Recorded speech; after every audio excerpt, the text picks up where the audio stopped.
Y estamos sujetos a constantes desafíos, nuevos desafíos, no solo en el mundo, sino en nuestro país fundamentalmente. Y así llega el futuro del comercio que viene. Hola Damián, ¿cómo estás? Un placer, Jorge, ¿cómo estás? Bien. Bueno, me alegro. Así llegó, digo, el futuro del comercio que viene. Vamos a hablar de distintos puntos del libro mientras vemos la tapa de tu libro, Damián, pero focalizar en inteligencia comercial y administrar la fuerza productiva. Bueno, me parece que hoy la inteligencia comercial pasa por cómo yo puedo, con los datos que tengo respecto de mi demanda, mejorar mi oferta. O sea, me parece que en definitiva la comercialización que se viene pasa por decir cuánto nivel de sensibilidad puedo tener de mi demanda potencial, de mi demanda actual y cómo puedo mejorar aquello que hago. En ese sentido, hoy las herramientas para poder hacerlo son tecnológicas y hay muchas oportunidades en ese sentido. Y tiene que ver un poco con, hay un caso que yo cito ahí en el libro, por ejemplo, con el uso de programación, de algoritmo, ¿no? Que un algoritmo programado puede recabar a través de inteligencia artificial el comportamiento de esa demanda y permitir generar un autoaprendizaje de ese proceso y darnos datos para poder mejorar nuestra toma de decisiones. Incluso también por software, uno puede saber cuáles son los ciclos de venta, donde puede potencialmente eh, estimularse una creciente demanda, los efectos de ajustar nuestro nivel de oferta. Por lo cual creo que la inteligencia comercial pasa eh, por los datos, o sea, qué datos tengo y cómo puedo mejorar mi oferta en relación a esos datos. Vos me decías que me hacías otra consulta respecto de las fuerzas productivas, ¿no? Ujú. Eh, y en realidad las fuerzas de producción de la economía siempre los conocimos como los medios materiales, o sea, estamos hablando de tanto la maquinaria como la mano de obra. Y hoy esa fuerza productiva está mucho más del lado del conocimiento, o sea, el, el- el campo de la economía con mayor nivel de desarrollo futuro tiene que ver con el capital humano, pero el capital humano y el capital del conocimiento en relación a la economía que viene, ¿no? Y esas relaciones sociales de producción que se dan en esa nueva economía son muy digitales, o sea, que implican conocimiento de tecnología. Ahora, ¿cómo contrarrestar con la falta de capacitación que tienen muchas personas, que lo vemos en las pymes, que no pueden incorporar personal justamente por la falta de capacitación? Es un gran problema. Es un gran problema porque nosotros pasamos de la famosa escuela de oficio. Siempre cito un caso, digamos, escribir también me dio la oportunidad de recorrer el país, que me inviten para dictar conferencias. Y recuerdo un caso de la localidad de Esperanza, donde tienen un colegio técnico y justamente se forman oficios. Ahí el sector, digamos, más importante es el sector del mueble. Y entonces era un lugar donde germinaba nuevos prestadores de oficio para esa industria maderera, ¿no? Y en definitiva eso se perdió en la Argentina y necesitaríamos nuevamente para el sector industrial escuela de oficio y para el sector cuaternario de la economía, estamos hablando software, biotecnología, genética, etcétera, transformar claramente el estadio intermedio de educación, la educación secundaria, y transformar incluso parte de la educación universitaria. Entonces, para adaptarnos a la economía que viene es fundamental tener el conocimiento para poder insertarse en esa economía, si no es imposible, ¿no? Y por otra parte, darles prioridades.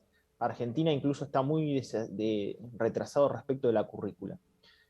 Cuento un caso que me dejó el libro, entre otros muchos. Yo nunca pensé que mi libro iba a llegar a la secundaria y lo está llegando. Tengo profesores que lo están insertando en la escuela secundaria. Pero tengo un caso que es de Jujuy, de la localidad de Perico, donde una persona me escribe, me dice, me encantaría tener tu libro y poder brindarle ese conocimiento de tu libro a mis alumnos. Perico es el interior del interior del Jujuy, ¿no? Entonces, un amigo mío lee ese tweet, que vive en Salta, compra el libro y se lo lleva. Pasa de Salta a Jujuy para llevarle el libro al profesor. Bueno, imagínate que él lo que planteaba en su tweet original era que decía que la currícula no contemplaba la posibilidad de que él le brinde el conocimiento a través del libro este, por ejemplo. Entonces estamos hablando de dos situaciones. Currícula trazada, un profesor que quiere vencer barreras y una comunidad educativa que está dispuesto a que esas barreras se venzan, ¿no? Sin embargo, el tipo no, como profesor, no debería estar brindando el contenido que le estaba dando, que para él era clave para la educación de sus alumnos, ¿no? Ujú. Claro, y esto habla justamente de lo que vos mencionás en el libro, en una parte del libro, que justamente hace foco en mercados, cómo enfrentar mercados presentes y futuros, ¿no? Y esto es uno de los desafíos también. Claro, porque nosotros, incluso en la currícula escolar y secundaria, tenemos mucho la idea de las pasantías, ¿no? Que a mí me parece muy importante. O sea, que un chico termine el secundario con pasantías, insertando en la industria, por parte, digamos, de una parte del sector de la política lo veía como que era una explotación laboral. Y la verdad que a mí, yo te digo, mi mayor experiencia laboral la transité en ese lugar, ¿eh?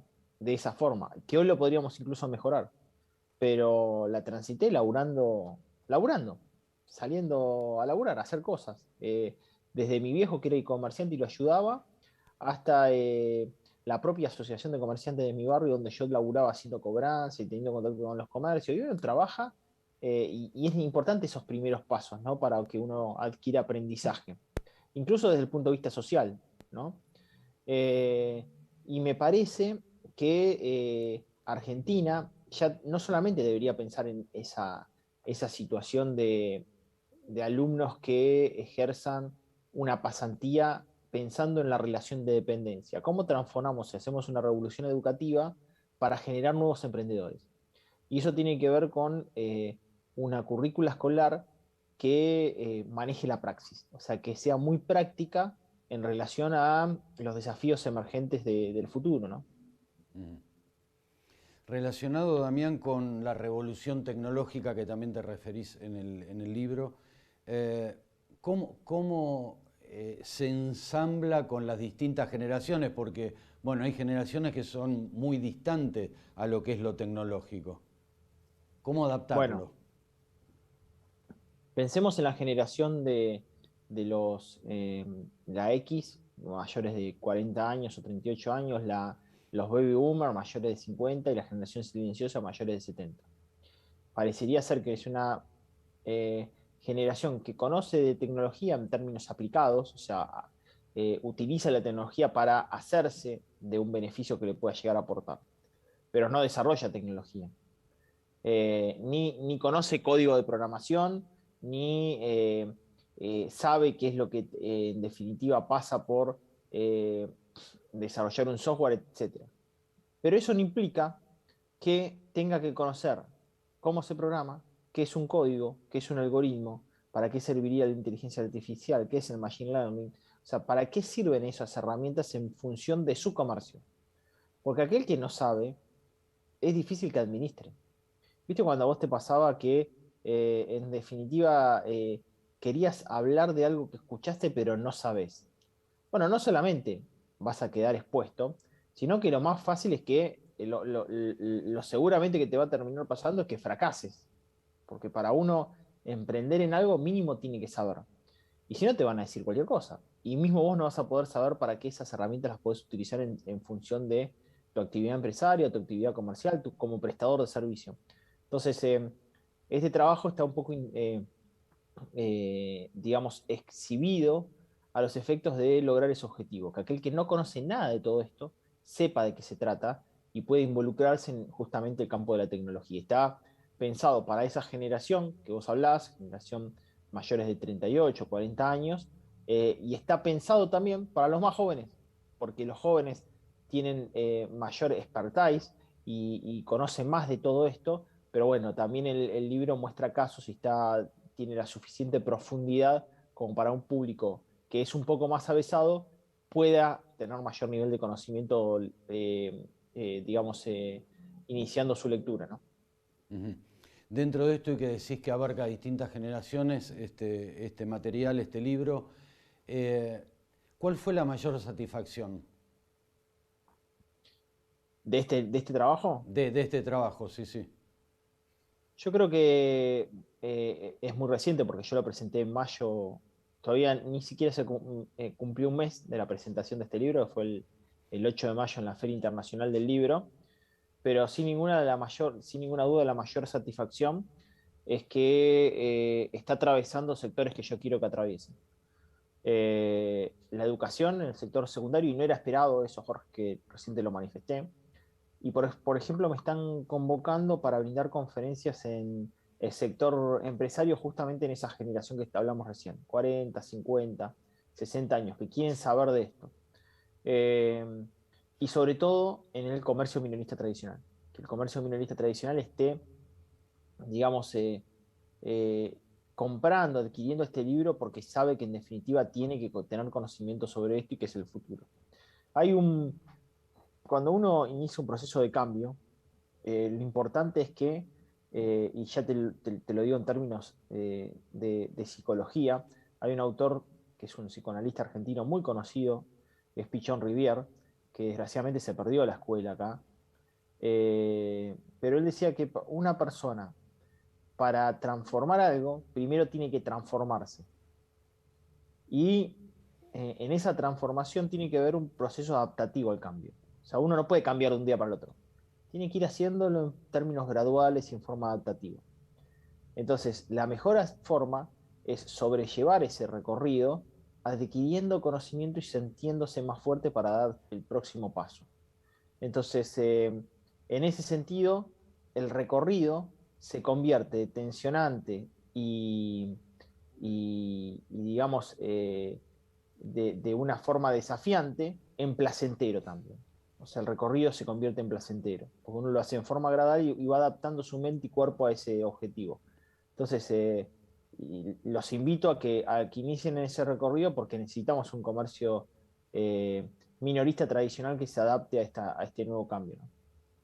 Ya estamos cerrando, Damián. Ahora, qué importante, y en este cierre decir y resaltar, llegar a un colegio secundario o a algunos colegios secundarios y llegar también a la persona de 50 años, digo, ¿no? Esto de pivotear en estos dos extremos con este material me parece algo para destacar.